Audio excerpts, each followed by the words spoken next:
Neurose. É como o Freud se referia às pessoas normais, de modo geral, né?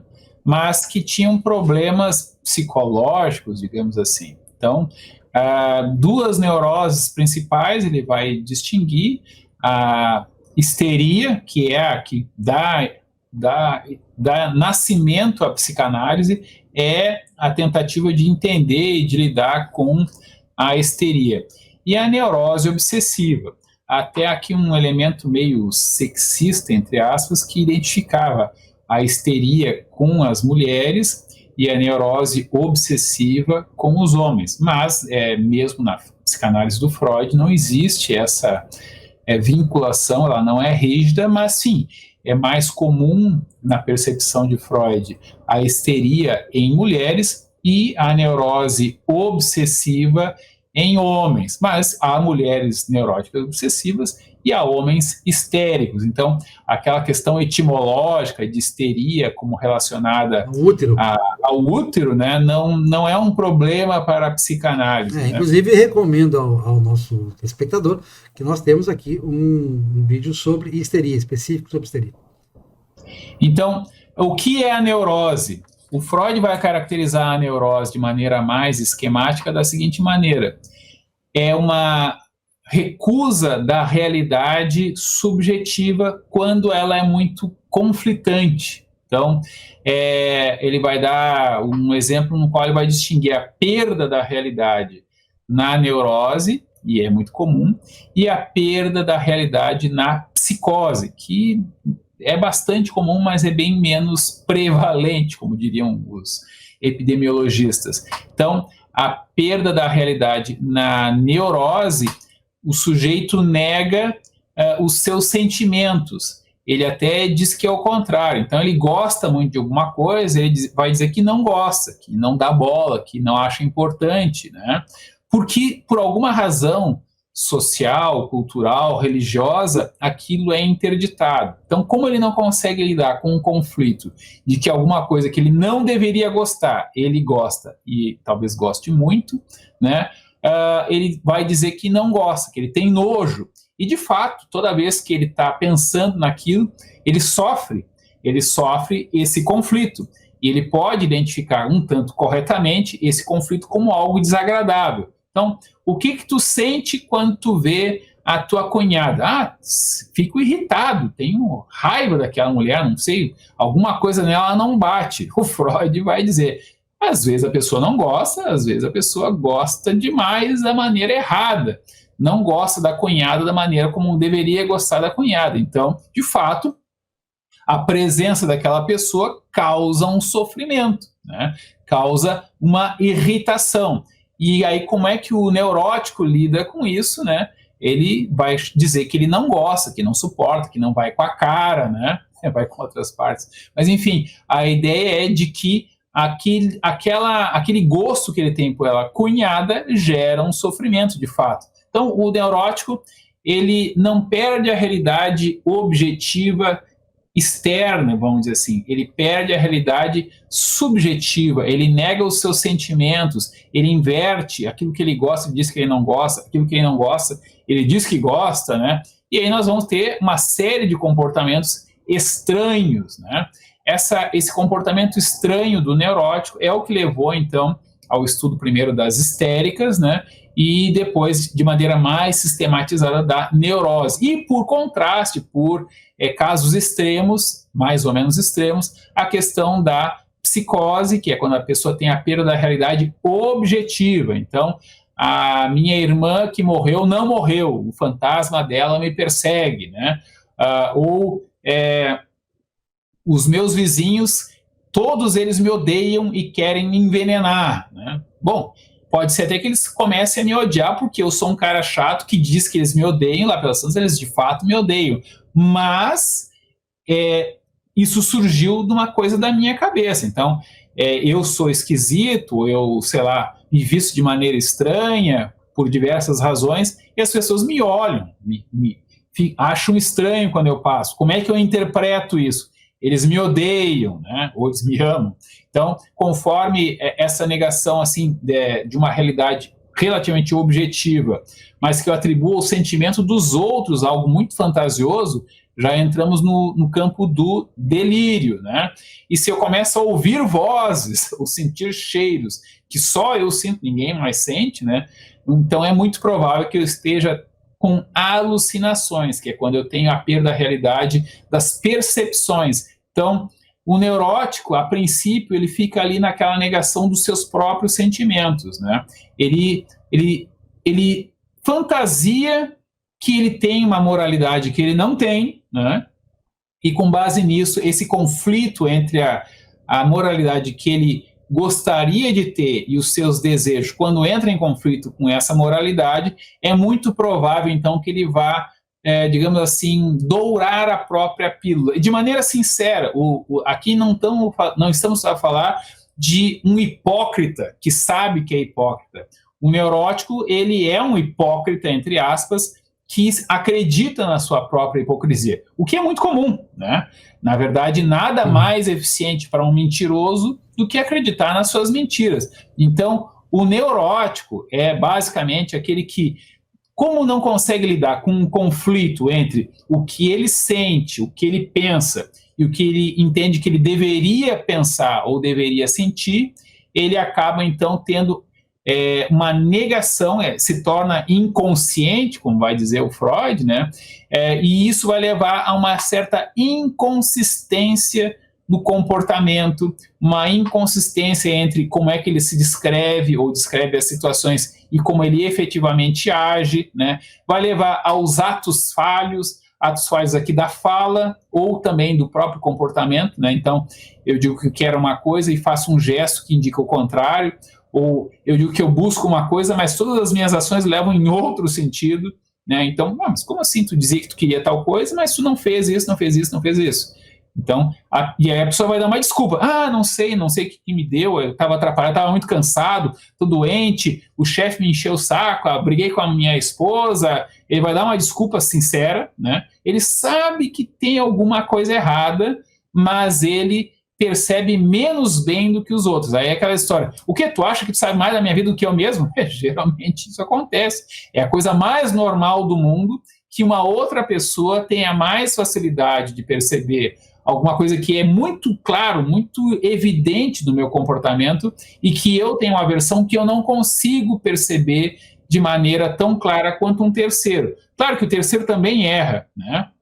O terceiro também geralmente é neurótico, mas ele tem uma perspectiva de fora mais objetiva que ajuda o estranho a entender que eu estou apaixonado pela pessoa, né? E aí tem, às vezes não é, mas enfim, geralmente tem alguma coisa ali, que o sujeito, ao negar muito, ele está mostrando que ele está sendo neurótico. Essa negação de uma coisa que ele não admite porque é conflitante com o seu sistema de crenças é o que caracteriza fortemente a neurose normal. Tem a neurose doentia, que a gente vai pegar, sei lá, o exemplo da neurose obsessiva, mania. Aí os termos vão ser, como é que se diz? Eu tenho aqui. Obsessivo-compulsivo, né? Não, eu tenho então, aqui. A pessoa lava as mãos 500 vezes, a mão dele sangra, né?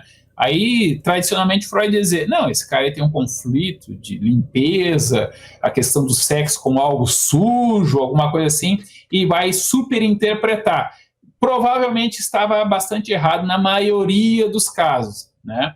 Hoje em dia, a gente vê muito claramente que essas pessoas, às vezes, têm um desequilíbrio da neuroquímica deles que pode ajudar muito. Então, cadê a neurose? Eu dei o remédio e a pessoa ficou bastante normal, ou se tornou um neurótico normal, só um pouco chato, um pouco autoiludido, mas nada assim de se mutilar as mãos de tanto lavar. Então, não é só psique, né? Tem alguns elementos aí que o Freud, até numa entrevista, ele disse, não, a psicanálise vai ser superada por drogas. Um dia, talvez, drogas vão poder fazer de maneira direta aquilo que a gente faz de modo indireto com a psicanálise, né?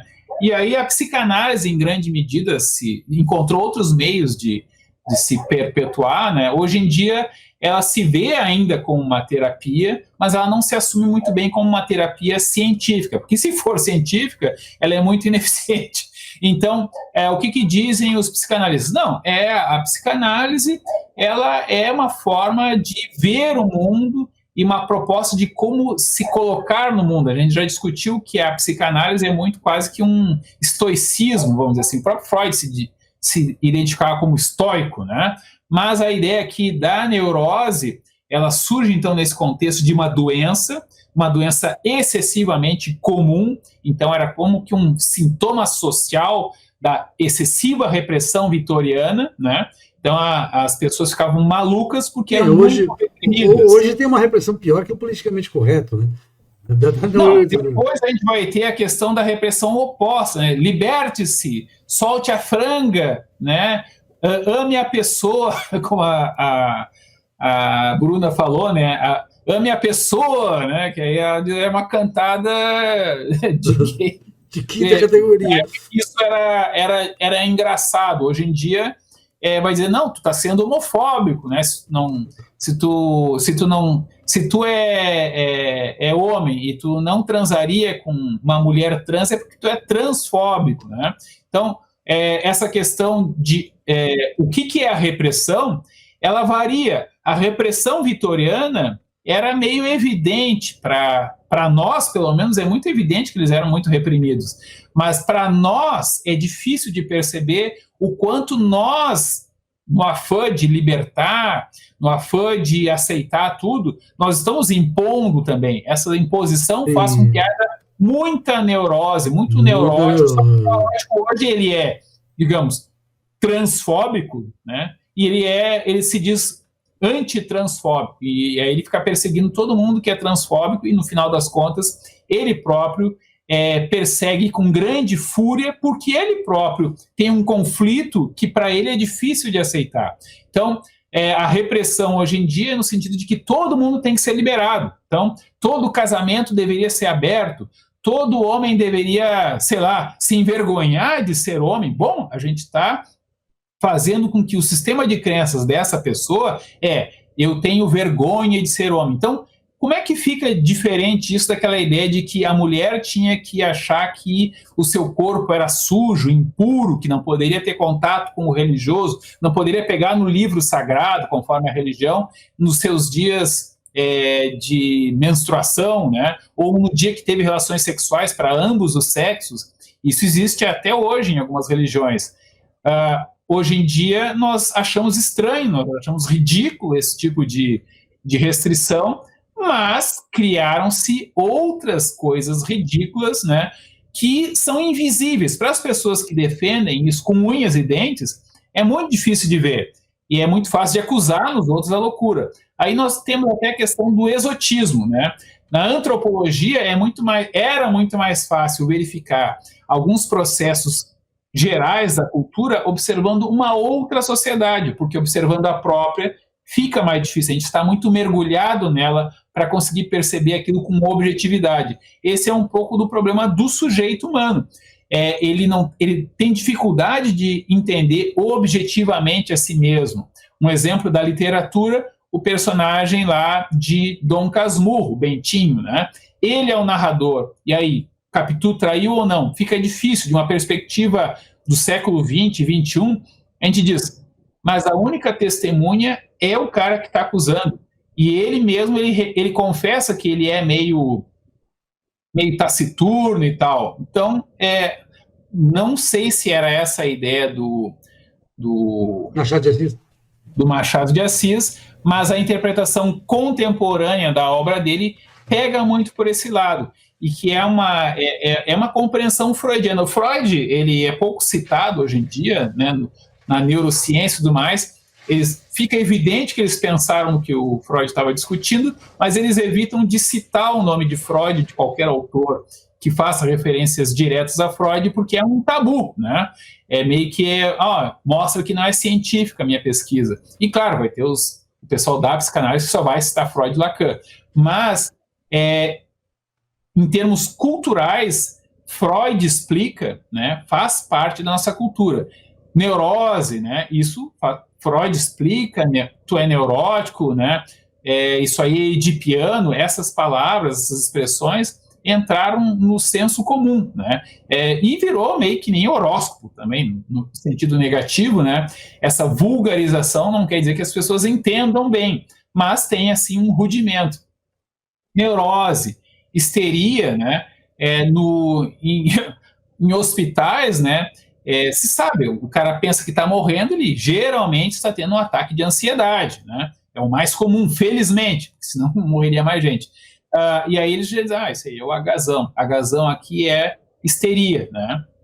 Bom, Regis, só para dizer o seguinte, a gente já tratou de psicose aqui, tem que tratar das psicoses específicas, né? Que a gente diferenciou elas em 3 grandes linhas, que é a paranoia, a esquizofrenia, e aí você estava fazendo por outro modo de visão, e a bipolaridade. Mas eu aprendi assim, até com o Woody Allen, né? Na forma de literatura, porque ele é um bom escritor também, não faz só filmes, né? E ou você é neurótico ou é psicótico, né? Quer dizer, das duas, uma que não existe. Não. Sim, tá, perverso, tá, tudo bem. Mas que não existiria o ser humano completamente. Aquela perfeição humana, né? Aquele gordo, burro e feliz, né? Que é aquela lenda campesina, né? A lenda campesina que mostra aquele sujeito lá, ou até, né, a nossa noviça rebelde, né? Depois que ela passa por todos aqueles sofrimentos, né? Ela sai cantando lá com as crianças, tá tudo resolvido na vida dela, né? Então acho que eu não sei se a gente tem alguém bem resolvido, mas parece ter, porque você tem um processo aí, claro. A psicanálise, ela até você diz isso, né, em outros momentos aqui no programa, que ela não tem, o Freud não tinha a pretensão de tratar o psicótico, né, não era a preferência dele, pelo menos, tratar o psicótico. Então ele vai tratar o neurótico ou o perverso, mas também o perverso também tem seus problemas, né? Porque ele vai fingir. Então o neurótico é o objeto de tratamento. E como todo mundo, se você perguntar para qualquer pessoa se tem uma indicação da psicanálise, sim, tem, é claro. Você sempre tem alguma coisa a resolver, né? A tratar. Mas existe o sistema, o modelo da alta, né? Na psicanálise fala assim, da alta. Não usa a palavra cura, evidentemente, mas dar alta supõe-se, né? Pelo menos com analogia com a medicina, supõe-se que o sujeito não está curado, mas está em condições de andar com as próprias pernas, sei lá. Ou seja, o problema dele está basicamente resolvido. Como é que essa cura, ou melhor, a alta da neurose, a neurose melhora? Na época do Freud, o tratamento era pensado como uma coisa que era para durar 6 meses, um ano. Um ano já era um tratamento longo. Hoje em dia, as pessoas ficam 10 anos ou mais em tratamento. Então, qual é a minha conclusão? Hoje em dia não existe mais alta. A pessoa para de ir, né? Ela tem que se dar alta, porque se ela depender do psicanalista da alta, ela não vai receber alta. Ela não vai perder o cliente também. Né? Então, eu fiz psicanálise como paciente, né? E eu acho que o meu psicanalista aceitou que eu me desse alta porque ele estava numa loucura de psicanalista que era de ter pacientes que teriam tido alta para mostrar. Isso é uma loucura específica do mundo lacaniano, né? Que tem o Lacan, Laplace inventou um tal de passe. O que era o passe?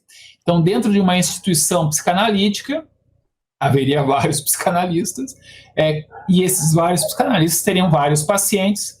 Alguns desses pacientes estariam, então, fazendo formação psicanalítica, seriam futuros analistas. E aí a ideia de que todo psicanalista tem que fazer psicanálise com um paciente também. E, em tese, o Freud dizia, não, como é uma pessoa já saudável, né, um médico, geralmente, não só, ele vai criticar que você tem que ser só médico, mas uma pessoa saudável, que consegue estudar e trabalhar e fazer a psicanálise como paciente para a sua formação, vai ser mais rápido, tem menos problema para resolver. Eu brinco, é o contrário, o cara que busca a psicanálise como profissão, ele tem mais problema, geralmente, mas vamos abstrair isso, pode ser muito caso pessoal meu. Aí a ideia é, o cara então vai até uma conclusão. O que é a conclusão de um tratamento psicanalítico? Então o Lacan vai dizer, não, isso por si só vai ter de ser objeto de investigação, porque podem ser muito diferentes. E aí, então, ele inventou lá um esquema em que a pessoa seria entrevistada, explicaria, aí entrava várias loucuras lacanianas do tipo, não, mas como é que é a epistemologia psicanalítica? Ah, então sempre depende da transferência, da contra-transferência, como é que é a transferência com a própria instituição, com as pessoas que vão fazer. Enfim, era uma coisa muito enrolada e que enlouqueceu literalmente muitos analistas, muitos psicanalistas e muitos pacientes que estavam fazendo formação. A psicose é uma libertação, né? A psicose é uma libertação. Quando você falou que enlouqueceu, é porque a psicose é uma revolta, né? Pode até falar... Enlouquecer não é necessariamente psicótico, né? Mas alguns tiveram surtos psicóticos. Eu vi pelo menos um caso em que o cara achava que o passe... Aí é uma mistura. O passe, que é o meio de estudar uma análise que foi até o seu final, às vezes era usado no sentido de o próprio fenômeno. Aí tinha algumas expressões que eu digo assim, isso aí é ótimo para o cara delirar, né? Tipo, o atravessamento do fantasma.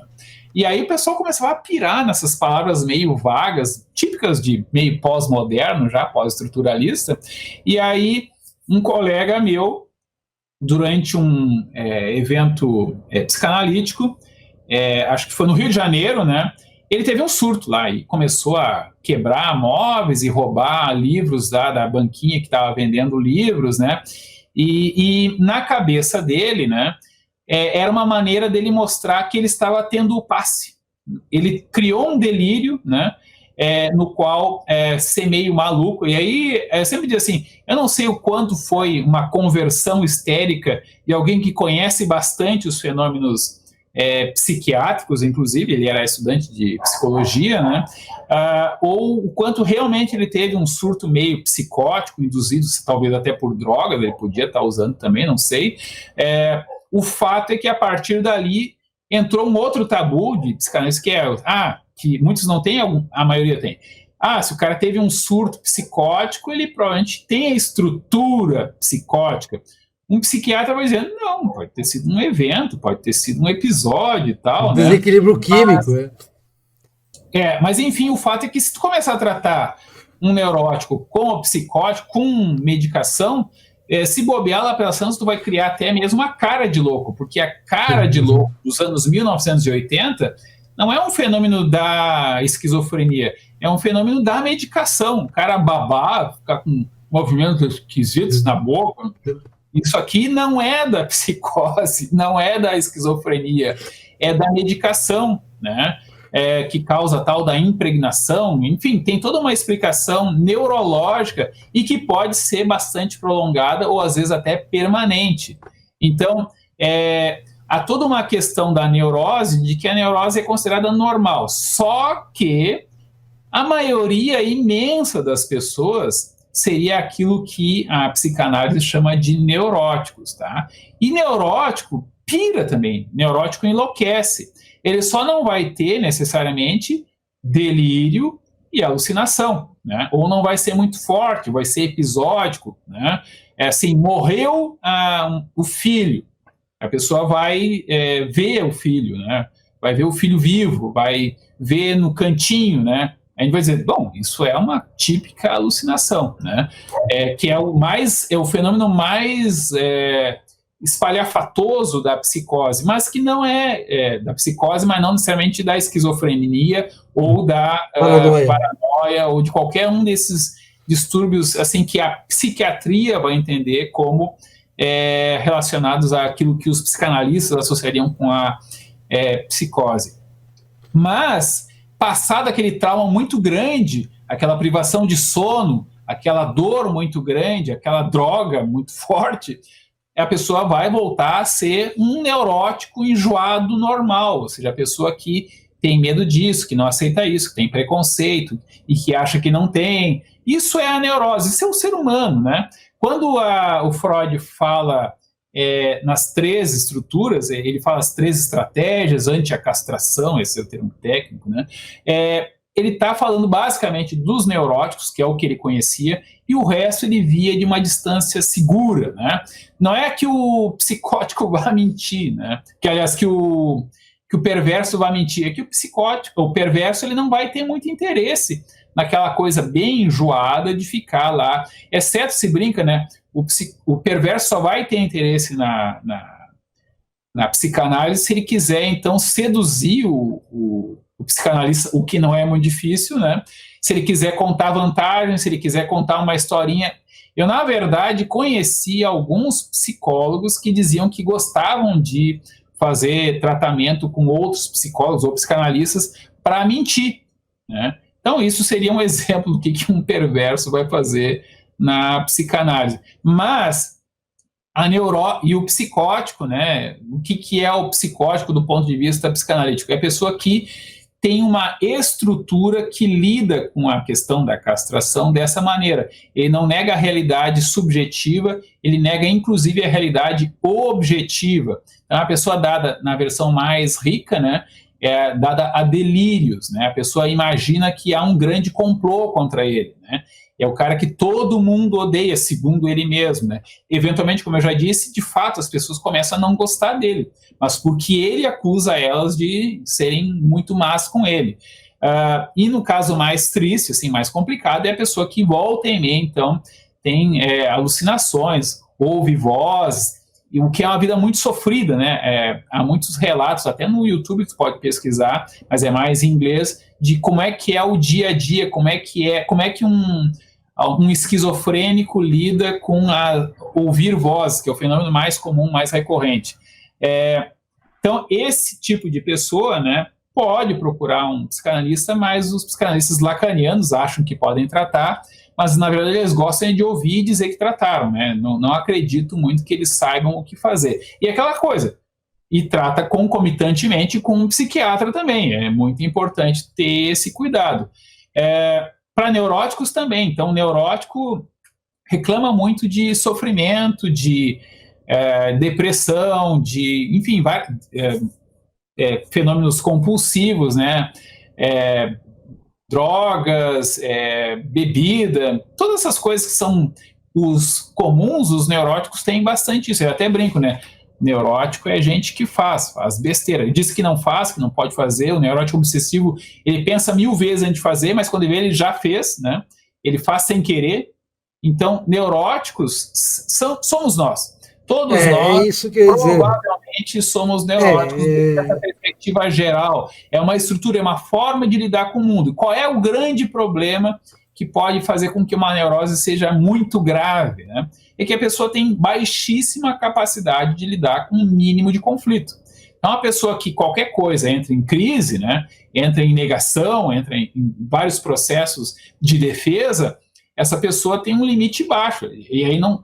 Assim, se a psicanálise pode tratar essas pessoas, eu acho que não, porque se submeter a um tratamento psicanalítico, até mesmo psicoterápico, exige muita disciplina. Eu, como psicanalista, digo assim, o meu trabalho é muito chato porque eu tenho que me segurar. Sim. Mas o paciente tem que vir, tem que falar, tem que se esforçar. O trabalho pesado na psicanálise é o do psicanalizando. O trabalho do psicanalista é o trabalho chato, é o trabalho de autocontrole, principalmente. Sim. O trabalho difícil E aí se diz, olha, realmente, o grande mérito de um tratamento psicanalítico ou psicoterapêutico não é do profissional, é do paciente que consegue aproveitar aquele esquema. Bom, desculpe, eu queria falar bastante. Porque também nós estamos já passando a meia hora, que é um limite máximo aqui. Eu só queria encerrar com isso aqui. Eu estou vendo aqui no dicionário, teria neurose criadora, neurose de abandono, neurose de angústia, neurose de caráter, neurose de defesa, neurose de destino, neurose de fracasso, neurose de guerra, neurose demoníaca ou diabólica, neurose de transferência, neurose fóbica, neurose narcísica, neurose obsessiva, neurose traumática. Eu, pelo menos aqui, pessoalmente, tirando da guerra e a demoníaca, eu me encaixei em todos aqui. Então, eu acho que é bastante comum mesmo, e a gente não vai esgotar o tema aqui hoje de modo nenhum. Demos uma ideia geral do que é neurose. De modo geral, quando o estudante de psicologia começa a ler sobre neurose, psicose, perversão, o mais comum é ele achar que tem as três, né? E até se brinca, né? Olha, se tu acha que tu é psicótico, provavelmente tu é neurótico. Não é neurótico. É excludente. Não, tu provavelmente é neurótico. Porque se tu fosse psicótico, tu ia ter certeza ou que é ou que não é. Exatamente. O neurótico duvida. O psicótico tem certeza.